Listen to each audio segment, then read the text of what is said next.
हाँ जी बेटा, let us start with the topic because some of the students joined the late, so I'm again repeating it कि in ninth in CBSE pattern we have done probability with the statistical approach. What is statistical approach? We have given some data that suppose I have tossed a coin 100 times, ठीक है, one time head आया, वो कितनी बार आया, tell कितनी बार आया, वो data पर बेस्ड था। ऐसे ही मैंने डाइस को सपोज 200 टाइम्स थ्रो किया और मैंने नोट किया 1 कितनी बार आया, 2 कितनी बार आया, 3 कितनी बार, 4 कितनी बार, 5। That is totally statistical approach. Stats पे डाटा पर बेस्ड हमारे पास जो था वो होता था। उसके अपने कुछ डीमेरिट्स थे। ये कोई जरूरी तो नहीं है कि अगर मान लो मैंने 100 टाइम्स डाइस फेंका और मैं कहूं कि मेरे अकॉर्डिंगली 6 अगर मैक्सिमम टाइम आया तो वही आपके अकॉर्डिंगली भी आए, ऐसा नहीं पॉसिबल ना। ये तो डिपेंड करता है, हम इसको लक भी कह देते हैं, है ना, कि मान लो मेरा लक अच्छा था तो मेरे पास 6 मैक्सिमम टाइम आया, ठीक है, तो आपको 3 चाहिए था तो आपका लक अच्छा था, आपके टाइम पे 3 आ गया। किसी और बच्चे के लिए मैंने कहा कि 5 आना चाहिए मैक्सिमम टाइम, उसका लक नहीं अच्छा था तो हम कहते हैं उसमें 100 टाइम फेंकने में उसके 5 जो है वो मैक्सिमम टाइम नहीं आया। तो that means it totally depends upon not the probability, not the data, nothing, है ना, ये तो जस्ट आपका लक कह लो। तो इसीलिए स्टैटिस्टिकल अप्रोच जो थी वो हमारे पास करेक्ट नहीं मानेगी। और भी उसके डीमेरिट्स थे, और भी बहुत सारे डीमेरिट्स थे कि हम क्या कहते थे, ऑल द इवेंट्स या all the experiments are equally likely. ये भी कोई 100% रियल लाइफ में पॉसिबल नहीं है। तो उसके बाद बेटा हमारे पास जो है क्लासिकल थ्योरी ऑफ प्रोबेबिलिटी हमने जो है पढ़ी हुई है। क्लासिकल थ्योरी में वही जो मैं बात कर रही थी अभी कि इक्वली लाइकली होता है ना, अब हर इवेंट को। तो ये रियलिटी लाइफ में पॉसिबिलिटी नहीं है। जैसे अभी मैंने डाइस का कहा, आप कहते हो 1 आने, 2 आने, 3 आने, 4 आने, 5, 6 आना equally likely, no doubt equally likely है। मैंने कुछ चालाकी कर ली, मैंने डाइस थ्रो किया, मैंने डाइस ऐसे थ्रो किया तो मेरे पास क्या हुआ, व्हेन आई थ्रो इट, तो मेरे पास वो जो नंबर है वो क्या हो गया, वो चेंज हो गया, चेंज जस्ट। हाँ जी बेटा, तो इन सबकी अपनी ही डीमेरिट्स हैं, है ना। उन डीमेरिट्स को खत्म करने के लिए, प्रॉब्लम को जो है सॉल्व करने के लिए हमारे पास नई approach I, axiomatic approach. Axiomatic approach of probability वो क्या है, बेसिकली एक्सियोमेटिक अप्रोच क्या है, बेसिकली ये मेरे पास जो है बेटा कुछ रूल्स, कुछ उसने फिक्स कर दिया, रूल्स फिक्स कर दिए कि ऐसा होगा तो ऐसा होगा, वो अप्रोच हम स्टडी करेंगे, ठीक है। उस अप्रोच को स्टडी करने से पहले हमें कुछ टर्म्स का पता होना बहुत जरूरी है, ठीक है। अब वो टर्म्स क्या हैं, सबसे पहले रैंडम एक्सपेरिमेंट, ये बार बार हम जो है स्टडी करेंगे रैंडम एक्सपेरिमेंट। अब बेटा ये रैंडम एक्सपेरिमेंट वर्ड क्या है, हम बहुत बार क्वेश्चन में यूज करेंगे कि when we throw a dice randomly और there is a random experiment, ठीक है। When we throw random experiment means in which in advance you are not able to predict the result in advance। फिर मैं बता रही हूं, random experiment means an experiment in which you are not able to predict the result in advance। जैसे मैं आपको example देती हूं कि मैंने डाइस थ्रो किया, आपको इतना पता है कि 1 से लेकर 6 तक नंबर आने, पर कौन सा नंबर आना है आपको पता है, you are not aware of that. तो दैट मीन्स कि मेरा रैंडम एक्सपेरिमेंट यहां पर क्लियर कट हो रहा है। अगर मान लो एक क्वाइन पे दोनों तरफ मैं हेड लगा दूं, एक क्वाइन पे मैं दोनों तरफ हेड लगा दूं, तो आप मुझे बताओ कि ये रैंडम एक्सपेरिमेंट हुआ? नहीं हुआ, क्योंकि आपको एडवांस नहीं पता है, जो मर्जी फेंक लो हेड ही आना, है ना। दूसरी बात, एक एक्सपेरिमेंट को रैंडम एक्सपेरिमेंट तब कहते हैं जब एडवांस में आप प्रिडिक्ट ना कर सको क्या आना है। दूसरी बात, उसके आउटकम एक से ज्यादा होने चाहिए, outcome should be more than one. जैसे पिछले क्वेश्चन में मैंने कहा कि अगर एक कॉइन पे आप दोनों तरफ हेड ही लगा दो, अरे हेड हेड ही है ना, वो तो सेम ही रहा, आउटकम तो सेम ही रहा, तो वहां से ही पता चल गया कि वो रैंडम एक्सपेरिमेंट नहीं है। अच्छा, अब आप मुझे बताओ, अगर प्लेइंग कार्ड्स मेरे पास हैं, I am having playing card, is it an random experiment when we take a card from it? Anybody online also? You can speak, beta. Can you? Yes, ma'am. Very good. Yes, ma'am. Yes, it is random experiment. क्यों? Because हमें पता है 1 से लेकर 52 total cards हैं, है ना, total cards तो 52 होते हैं प्लेइंग कार्ड्स में। हमें एडवांस में नहीं पता है कि क्या आ जाए, वो एस भी आ सकता है, वो रेड कलर का एस हो सकता है, वो ब्लैक कलर के एस हो सकते हैं, वो 10 हो सकता है, वो जैक हो सकता है, क्वीन हो सकता है, किंग हो सकता है। एडवांस में तो नहीं पता ना, कोई भी एक नंबर आ सकता है। तो दैट मीन्स कि दिस जो है experiment is an random experiment. Okay जी, सबको क्लियर है बेटा? Any doubt to anyone? Any doubt to anyone? कोई बेटा कोई thumbs up so that I can come to know yes you all are listening me, है ना? Okay good. हाँ जी बेटा, तो नेक्स्ट मेरे पास जो है I want to know that कि अब आपने ये चीज देखी हुई है आगे कि हम लोग कहते होते थे कि इवेंट, इवेंट क्या होता है? इवेंट जो है हमारे पास कोई पर्टिकुलर सैंपल स्पेस में, कोई पर्टिकुलर सैंपल स्पेस में से कोई पर्टिकुलर केस डिपिक्ट करना। अब सैंपल स्पेस तो आप लोगों को सबको पता है कि जब हम डाइस थ्रो करते हैं जो जो आउटकम्स हो सकते हैं वो सैंपल स्पेस में आते हैं। जैसे मेरे पास जो है, मैंने अगर एक कॉइन या चलो 2 कॉइन्स को फेंका, थ्रो किया, अगर 2 कॉइन्स को थ्रो किया, मेरे पास आउटकम क्या क्या हो सकता है? Head tail, tail head, head head, tail tail, यही हो सकता है। ये मेरा सैंपल स्पेस है और नॉर्मली हम सैंपल स्पेस को किससे डिपिक्ट करते हैं? एस से डिपिक्ट करते हैं। ठीक है, अब मैं बता रही थी आपको इवेंट का।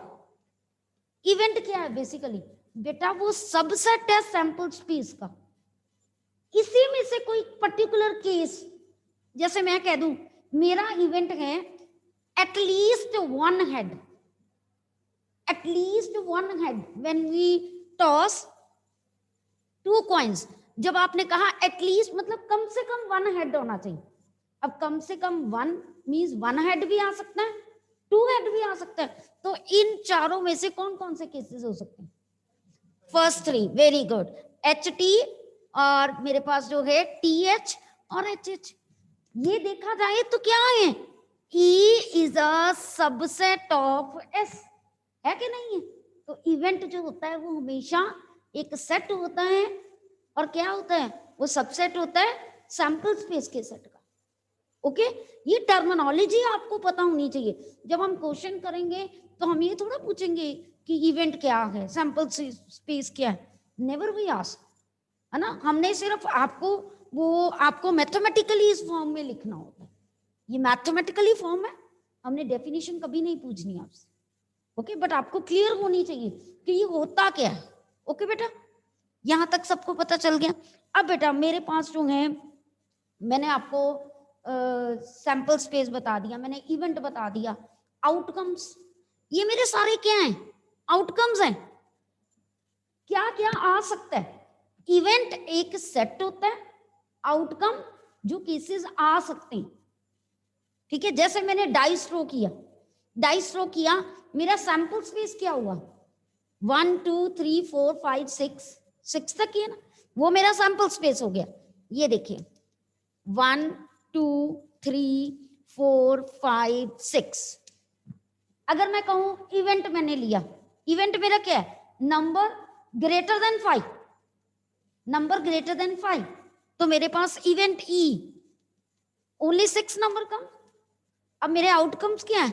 अगर इवेंट में देखूं तो मेरा आउटकम 6, अगर सैंपल स्पेस में देखूं तो मेरे आउटकम्स क्या है? 1 2 3 4 5 6।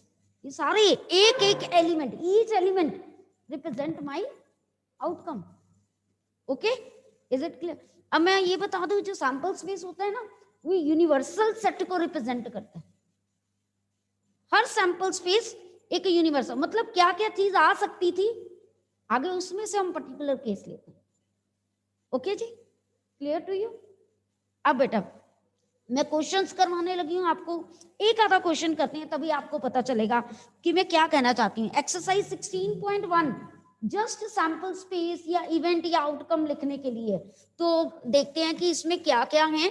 अब आप लोग ही मुझे बताओगे सारे कि इसमें क्या क्या है मेरे पास, ठीक है?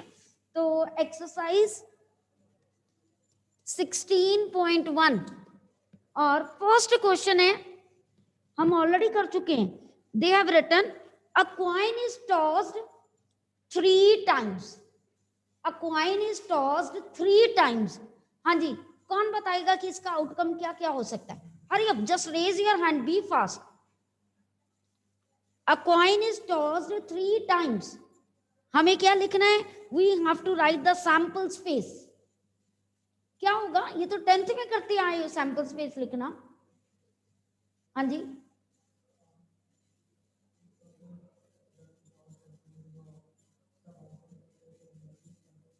बिल्कुल बिल्कुल बिल्कुल। तो क्या आएगा अगर हम 3 times कॉइन को टॉस करते हैं? बेटा अपने, अगर आपको वैसे नहीं बताना आता तो आप ट्री डायग्राम बना के कर सकते हो। पहली बार फेंका, हेड या टेल आए।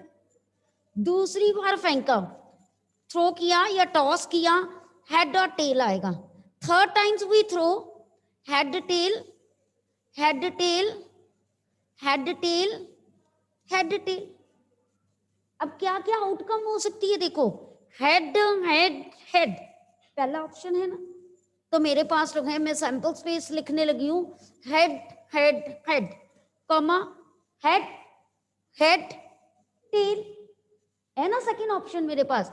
तो head head tail, third head tail head, fourth head tail tail, next tail head head, next tail head tail, tail tail head, tail tail tail. Okay, सबको पता चल गया बेटा क्या किया मैंने? Any doubt to anyone?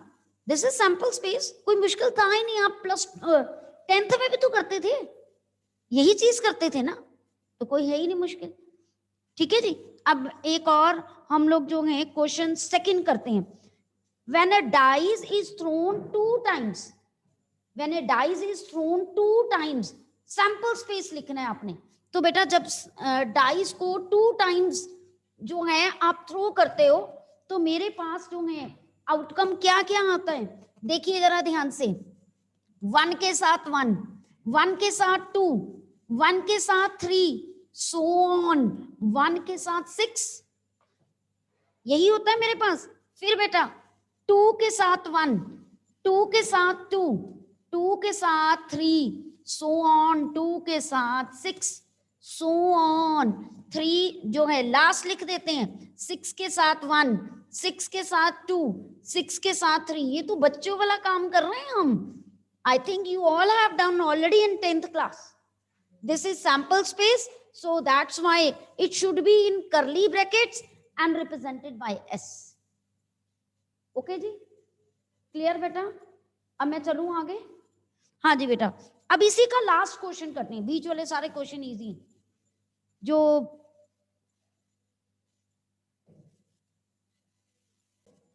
चलिए बेटा, तो अब मेरे पास जो है नेक्स्ट बेटा लास्ट क्वेश्चन, क्वेश्चन नंबर 16 जो है, ध्यान से सुनना क्वेश्चन को।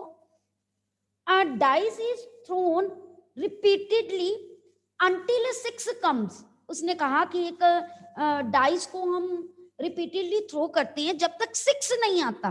तो बेटा what is the sample space for this experiment? आप क्वेश्चन को तभी समझ पाओगे अगर आप क्वेश्चन का सैंपल स्पेस लिख पाओगे, क्योंकि जो बच्चा सैंपल स्पेस नहीं लिख पाएगा वो क्वेश्चन भी नहीं समझ पाएगा। उसने कहा कि हमने डाइस को थ्रो करते जाना है जब तक ना 6 नहीं आता। अब जरा ध्यान से देखना इसमें क्या क्या आउटकम हो सकते हैं। मैंने डाइस थ्रो किया, पहली बार में 6 आ गया, खत्म। यानी मेरा सैंपल स्पेस कैसे लिखे जाएगा, 6 आ गया, काम खत्म। या क्या हो गया, पहली बार में 6 नहीं आया, यानी मुझे सेकंड बार में 6 आया। अगर सेकंड बार में 6 आया तो कब मेरी सेकंड टर्न आएगी, जब 1 के साथ 6, 2 के साथ 6, 3 के साथ 6 और 5 के साथ 6। ये तभी पॉसिबिलिटी होगी ना, सेकंड टर्म में बात खत्म हो जाएगी। पहली बार में मेरे को जो है 6 नहीं आया तो दूसरी बार में आया, काम खत्म हो गया। ठीक है, 6 के साथ 6 नहीं ना आ सकता, क्योंकि पहली बार 6 आ गया तो दूसरी टर्न मुझे मिलनी ही नहीं है बेटा। ये बात क्लियर हुई। अब सेकंड मेरे पास जो है क्या हो गया, सेकंड बार मेरा 6 नहीं आया, यानी थर्ड बार 6 आएगा। अगर थर्ड बार 6 आएगा, 1 1 6, 1 2 6, ऐसे ही चलता जाएगा लास्ट तक। कब तक चलेगा, जब मेरे पास जो है 5, मतलब पहली बार में 5, फिर 5 और फिर 6। ये भी तो हो सकता है कि थर्ड टाइम में भी मेरा 6 ना आया हो, यानी फिर टर्न चलती जाएगी, so on infinite times that works. Okay बेटा, क्योंकि एंड तभी होना है जब हमारे पास जो है 6 आएगा। यही सबसे ज्यादा इंपॉर्टेंस है इस प्रोबेबिलिटी की अप्रोच की। रीजन बीइंग, जब हम 10th तक करते थे ना, हम इनफाइनाइट केसेस को डिस्कस नहीं करते थे। क्लासिकल अप्रोच की सबसे ज्यादा ड्रॉबैक्स यही है, इसीलिए हमने एक्सोमेटिक अप्रोच स्टडी कर रहे हैं कि यहां पर इनफाइनाइट वाले केसेस भी हम डिस्कस करते हैं। ओके जी, हाँ जी बेटा बोलो। ये सैंपल स्पेस ही लिखी बेटा, ये भी बेटा प्रॉपर ही बनाई मैंने। This is sample space, I am writing sample space means क्या क्या केसेस हो सकते हैं। प्रॉपर तभी लिखी जाती है जब मेरे पास फाइनाइट नंबर हो। यहाँ केसेस ही इनफाइनाइट है। उसने कहा कि आप डाइस को तब तक थ्रो करी जाओ जब तक 6 नहीं आता, जैसे ही 6 आएगा आपकी टर्न खत्म हो जाएगी। मैंने डाइस थ्रो किया, मेरा 6 आ गया, मेरी टर्न खत्म, पहला केस हो गया। दूसरा, मैंने फेंका, मेरा पहली बार में 6 नहीं आया, सेकेंड बार में 6 आया। अब पहली बार में 6 नहीं आया, इसका मतलब वहां 1 से लेकर 5 तक कोई भी नंबर साथ में हो सकते हैं, है ना। तो मैंने 1 के साथ 6, 2 के साथ 6, 3 के साथ, 4 के साथ, 5 के साथ, 6 के साथ 6 मैं नहीं ले सकती हूँ। ओके जी, क्लियर टू यू, कोई डाउट तो नहीं बेटा। चलूं आगे, है ना। तो यही पूरी एक्सरसाइज में है, 16.1 एक्सरसाइज में, जिसके सिर्फ आपने सैंपल स्पेस लिखनी, क्योंकि आप +1 में हो, you are able to write sample space. We have already done writing sample space in 10th क्लास, so that's why I have not discussed complete exercise. I have just tell you 3-4 questions how to perform that question, and you have to do that. Okay, that is your homework. चलो move towards next बेटा। Ma'am, हाँ जी, yes Shubhi, yes बेटा। Ma'am ये Shubhi your ma'am ये voice। Question number बेटा 16th। Ma'am ये एक बार फिर से समझा दो। श्योर बेटा श्योर। शुभी क्वेश्चन था, अ डाइस। मैम ये इसमें समझ नहीं आ रहा कि अप्रोच कैसे लगानी है। बेटा यहाँ approach means you are not able to understand the statement na. I'm repeating it, you just listen it carefully now. The question is, a dice is thrown repeatedly until a 6 comes up. उसने कहा कि हमने dice को repeatedly throw करना है जब तक 6 नहीं आ जाता। तो बेटा what is the sample space for this experiment. अब देखिए जरा, I am doing it again for you Shubhi. Suppose मैंने, ये मेरे पास डाइस है, मैंने ऐसे थ्रो किया, मेरे पास यहाँ 6 आ गया। जब 6 आ गया मेरी टर्न खत्म हो गई। अब टर्न खत्म हो गई यानी पहली बार में 6 आया, मेरा सैंपल स्पेस की पहली बार में ही 6 आ गया, फर्स्ट टर्न में। अब किसी और बच्चे ने टर्न ली, उसने थ्रो किया ऐसे डाइस, 6 नहीं आया, उसको एक और चांस मिलेगा ना, क्योंकि मैंने कहा हमने डाइस को रिपीटेडली थ्रो करना है जब तक 6 नहीं आता, तो बेटा कोई और नंबर आया 6 को छोड़ के। अब वो कोई और नंबर क्या क्या हो सकता है? 1 हो सकता है, 2 हो सकता है, 3 हो सकता है, 4 हो सकता है, 5 हो सकता है। सेकेंड बार उसने थ्रो किया ना, तो उसको 6 आ गया, यानी 1 के साथ 6 आया, ये एक आउटकम हो गया बेटा। और 2 के साथ 6 आया, this is the another outcome. Then 3 के साथ 6 आया, this is another outcome. Then 4 comes with 6, this is another outcome. 5 comes with 6, this is another outcome. अब ये था मेरे पास जो है सेकेंड टर्न में उस बच्चे का 6 आ गया, तो काम खत्म हो गया, है ना। वो इनमें से कोई भी केस हो सकता था। मान लीजिए कि स्टूडेंट का पहले 3 आया था, बाद में 6 आया था, तो इसीलिए माइट बी 1 के साथ भी तो किसी का 6 आ सकता है ना, क्योंकि जब तक 6 नहीं आता हम उसकी टर्न नहीं उससे ले सकते। या और क्या केस हो सकता है? Sample space means we have to write each and every case. ये भी तो हो सकता है उस बच्चे का सेकंड टर्न में भी 6 ना आया हो, किस में आया हो? थर्ड टर्न में 6 आया। जब थर्ड टर्न में 6 आया हो तो बेटा मेरे पास और क्या आउटकम हो सकता है कि फर्स्ट बार भी उसका 1 आया, सेकंड बार भी 1 आया, और थर्ड टाइम में 6 आ गया, तो उसकी टर्न खत्म हो गई, है ना। तो और क्या केस हो सकता है? जरूरी थोड़ा है कि लूडो खेलते हुए आपका दोनों बार 1-1 ही आए, दैट इज नॉट पॉसिबल ना। माइट बी 1 के साथ 2 6, फिर 1 के साथ 3 6, 1 के साथ 4 6, सो ऑन, ऐसे केसेस चलते जाएंगे ना बेटा। और जरूरी नहीं है कि थर्ड के बाद केस, इनमें सो ऑन का मतलब 1 1 1 6, ये वाला केस भी इसी के साथ included. Okay Shubhi, is it clear now? Yes ma'am. Ma'am मतलब इनफाइनाइट केसेस है हमारे पास जब तक 6 ना आ जाए। बिल्कुल, we have to throw the dice until 6 will not come. We have to repeatedly, might be that turn come up to 10th times. Okay, so we have to throw it 10 times until we have not achieved the 6 number. Okay, चलिए बेटा next मेरे पास जो है okay ma'am.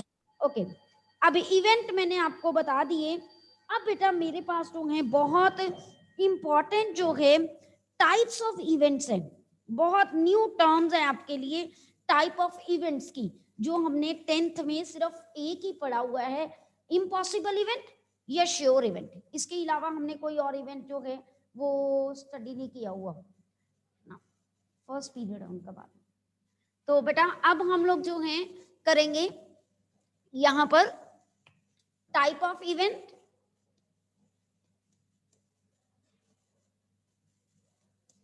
अब type of events में सबसे पहले इम्पॉसिबल एंड श्योर इवेंट, ये आप ऑलरेडी जो है कर सकते हो, आपने 10th में किया हुआ है। Can anybody define me what is impossible और व्हाट इज श्योर इवेंट?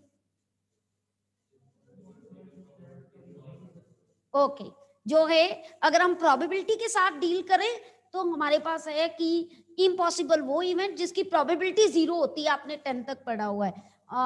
और अगर श्योर इवेंट की बात करें कि ऐसी इवेंट जिसकी प्रोबेबिलिटी जो है 1 हो जाए। अगर मैं दूसरी तरह से बात करूं, इम्पॉसिबल वो इवेंट जो कभी आता ही नहीं, हो ही नहीं सकता, है ना। मैं कहूं कि फैन ऐसे रास्ते में ऐसे घूमता रहे, पॉसिबल ही नहीं है।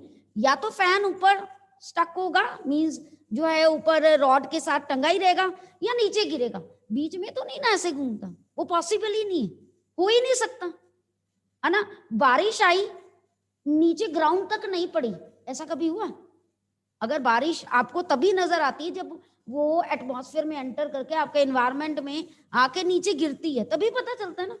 बारिश की ड्रॉपलेट्स जो है ग्राउंड तक ना आए, एटलीस्ट एक आधी, चाहे कुछ भी हो, है ना, चाहे वो आपके ऊपर छत पे पड़े, आएगी तो सही ना कहीं तो गिरेगी।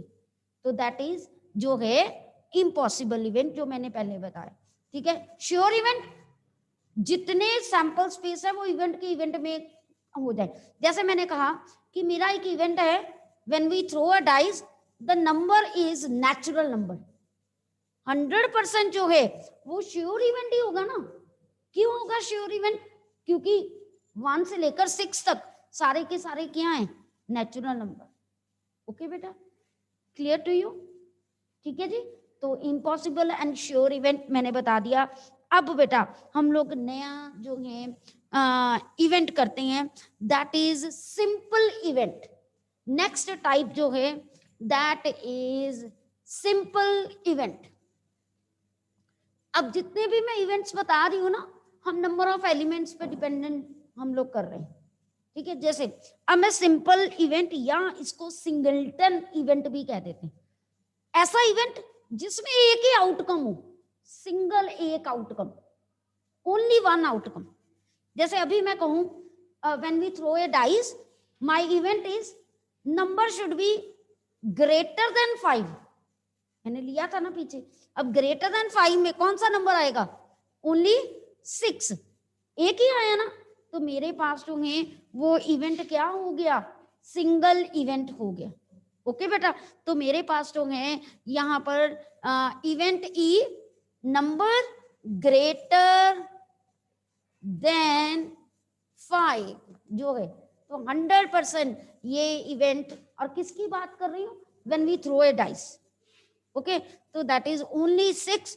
तो ये मेरा सिंगलटन या सिंपल इवेंट, जिसमें इवेंट्स के आउटकम्स एक से ज्यादा ना। ठीक है जी, इज इट क्लियर? इसके बिल्कुल ऑपोजिट जो है मेरे पास जो है कंपाउंड इवेंट्स। नेक्स्ट जो है मेरे पास थर्ड जो है दैट इज कंपाउंड इवेंट्स। अब बेटा कंपाउंड इवेंट्स कौन से होंगे? जिसमें एलिमेंट्स एक से ज्यादा हों, मींस आउटकम, नॉट एलिमेंट्स की बात करूं मैं। ऐसा इवेंट जिसमें आउटकम्स क्या हो? एक से ज्यादा हो। जैसे मैं इसी इवेंट को, मैंने इवेंट एक ले लिया ई नंबर ग्रेटर देन 3। क्या हो गया मेरे पास इवेंट? ये 4 5 6 इवेंट्स। तो कितने? एक सैंपल स्पेस से हम इनफाइनाइट इवेंट्स बना सकते हैं, है ना, डिपेंडिंग अपॉन कि मेरे पास जो है मैंने इवेंट को कैसे डिफाइन करना। ओके, जैसे हेड टेल वाला अगर 2 कॉइन फेंके, मैं कह दूं एटलीस्ट 2 हेड, कम से कम 2 हेड, या मैं कह दूं एटलीस्ट 1 हेड, मैं कह दूं एटलीस्ट 0 हेड, है ना। ये डिपेंड करता है कि मैं कैसे इस इवेंट को डिफाइंड कर रही हूँ। ओके बेटा, क्लियर टू यू? कोई किसी को बेटा डाउट तो नहीं है अभी तक? आज थोड़ा सा थ्योरेटिकल चल रहा है, मींस उसमें मैथमेटिकल सम्स कम है। From tomorrow onward we have to start with actual probability questions. ठीक है, तो अब बेटा हमारे पास जो है कंपाउंड इवेंट्स हो गए, सिंपल इवेंट्स हो गए, इम्पॉसिबल एंड श्योर इवेंट्स हो गए। अब जो मैं नेक्स्ट काम आपको करवाना जा रही हूँ, अलजेब्रा ऑफ इवेंट्स, है ना। ये बिल्कुल सेट थ्योरी के साथ अटैच है। जब सेट थ्योरी करवाई थी मैंने तब भी कहा था कि ये चीजें आगे प्रोबेबिलिटी में यूज होंगी, तो इसको ध्यान से करना। इसी पर बेस्ड आगे क्वेश्चंस हैं हमारे पास टोटली, है ना। अब जो चीज, जैसे आप 2 नंबरों को बेटा ऐड करते थे, सब्ट्रैक्ट करते थे ना, नंबर्स को मल्टीप्लाई करते थे, डिवाइड करते थे, तो हम कहते थे वो हमारे नंबर्स का क्या है, हम अलजेब्रा सीख रहे हैं। Algebra means what? We have to add, subtract, multiply, divide, यही होता है ना अलजेब्रा। तो अब इवेंट्स का अलजेब्रा कैसा होगा? इवेंट्स को ऐड थोड़ा कर सकते, सब्ट्रैक्ट, मल्टीप्लाई, डिवाइड नहीं ना। वहां पर क्या होता है? वहां पर होता है यूनियन, इंटरसेक्शन, कॉम्प्लीमेंट, जो आपने सेट थ्योरी में की है। और यहां हम ये नहीं कहते हैं 2 इवेंट्स का यूनियन। अब वो हमने सीखना है कि क्या यूज होगा। इसमें हम लेते हैं फर्स्ट जो है मेरे पास ए और बी। जब भी आपके पास आए कि either you have opt even a और इवन इवेंट बी, तो और का मतलब मुझे यहां पर ए यूनियन बी, क्योंकि इवेंट क्या है? एक सेट है ना। तो सेट्स का आपने अलजेब्रा किया हुआ है, पहला किया था यूनियन, किया हुआ है कि नहीं सबने, है ना। तो दैट मीन्स ए और बी इवेंट मीन्स मुझे क्या कैलकुलेट करना है, ए यूनियन बी कैलकुलेट करना है। ओके जी, अब नेक्स्ट मेरे पास हो गया second algebra of events, that is A and B event. What that event is? That is A intersection B. For example मैं आपको एग्जाम्पल समझाती हूँ. मान लीजिए मेरे पास एक ए इवेंट है, उसमें है नंबर ग्रेटर देन 3. एक बी इवेंट है, number less than 4. When you throw a dice, है ना, तो मैंने कहा प्रोबेबिलिटी निकालो ए और बी की. आपके पास ए के एलिमेंट्स है, इवेंट ए डिफाइंड किया हुआ है ना, बी के भी हैं, तो आपने क्या निकाल लेना. अगर मैंने और बोला तो आपने ए यूनियन बी की प्रोबेबिलिटी निकालनी. अगर मैंने बोला ए एंड बी तो मैंने ए इंटरसेक्शन बी की निकाल लेनी. ये क्यों स्टडी कर रहे हैं, ये तो छोटा सा एग्जांपल है, मैं आपको समझा रही हूँ. जब हमारे पास रिसर्च वर्क होता है ना, मान लो जैसे अभी कोविड का मैं एग्जांपल बताऊं, how should the people know that diabetic VP patients are more affected by the COVID? What they did, they make the columns, है ना, पर्सन का सारा बायोडाटा इकट्ठा करते हैं हेल्थ का. उसमें एक इवेंट ए बना दिया कि इस पर्सन को हार्ट प्रॉब्लम है, बी उसको वीपी की प्रॉब्लम है, सी उसको डायबिटीज है, डी वो नॉर्मल पर्सन है, उसको कोई प्रॉब्लम नहीं है, उसकी एज देख लेते हैं. चलो डी में एज बना दिया ग्रेटर देन 60, है ना, ई हेल्दी पर्सन. अब वो देखते हैं कि कॉमन ए एंड बी कहाँ टिक लगा है, कॉमन लेते हैं, या कि पर्सन जो है मोर देन 60 भी है एंड हेल्दी भी है, और क्या ऑप्शन आ रही है वो देखना है हमने. तो ये सारा mathematical research work set theory probability के अकॉर्डिंगली होता है. How should we come to know that 20% of the people whose age is more than 60? Newspaper में आता है ना कि the person who are affected from COVID, 90% of the people are having some problem. How they come to know? They come to know by this algebra of events. उन्होंने ऐसे set theory का एक graph नहीं मैं कह सकती, एक table बनाया होता है, वहां से वो लगाते हैं. आपको लगता है कि ये रियल लाइफ में कहाँ यूज होता है? ये हर जगह रियल लाइफ में यूज होता है. जितना डाटा इकट्ठा करती है, चाहे वो क्रॉप्स के रिलेटेड है ना, कोई क्रॉप है पानी ज्यादा मिल गया या उसमें पेस्टिसाइड ज्यादा डाल दिए, तो सारी रियल लाइफ की ये सिचुएशंस होती हैं. जितना स्टैट्स हमारे पंजाब में प्रोडक्शन के लिए क्रॉप्स में यूज होता है ना, कहीं और नहीं यूज होता. इसीलिए जो है हमारे पास एक अलग एमएससी स्टैटिस्टिक होती है क्रॉप प्रोडक्शंस के लिए, रिसर्च वर्क करने के लिए. ठीक है, तो ये रियल लाइफ के एग्जांपल्स ही हैं, उसको बस आपने मैथमेटिकली पहले छोटे लेवल पे सॉल्व करना है, तभी बड़े लेवल पे सॉल्व कर पाओगे. समझ आई बेटा सबको? ठीक है जी. तो अब बेटा जो है मैं यहाँ पर ही आज स्टॉप कर रही हूँ. Tomorrow we will discuss the questions related with this so that आप लोगों को प्रॉब्लम ना आए. अभी ये इनकम्प्लीट है अलजेब्रा, हम लोग कल दोबारा करेंगे. ओके, कंप्लीट करेंगे इसको, कंटिन्यू करेंगे. Okay, till then